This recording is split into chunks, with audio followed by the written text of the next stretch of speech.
آپ سمجھتے ہیں کہ یہ کالا باغ ڈیم کا مطالبہ پورا کروا لیں گے؟ دیکھیں جی، اب وہ وقت آ گیا ہے کہ اگر اس ملک کو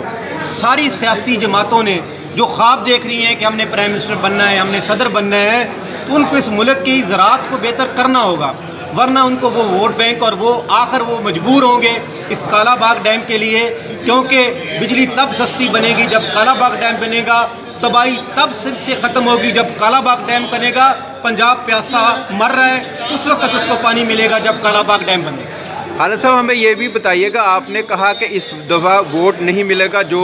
ہمارے مسائل کو حل نہیں کرے گا، تو آپ کے تو بہت سارے لوگ اس طرح ہیں جو ایک ٹین کے ڈبے پہ ووٹ دے دیتے ہیں، آپ اس پہ کیا کہیں گے؟ انشاءاللہ ابھی آپ نے دیکھنا ہے کہ جہاں ان کے جلسے ہوں گے، کسان وہاں ان کے سامنے احتجاج کر رہے ہوں گے، جہاں یہ پہنچیں گے میرا کسان احتجاج کرے گا اور ان کو بتائے گا کہ ان کو ووٹ نہ دے۔ ہم کوشش کر سکتے ہیں جتنا زیادہ سے زیادہ ان کو میسیج دے سکتے ہیں، ہمارے بس میں ہوگا وہ ان کے بارے میں، ہم ان سیاستدانوں کے بارے میں کریں گے۔ اچھا، یہ آپ آرمی چیف کے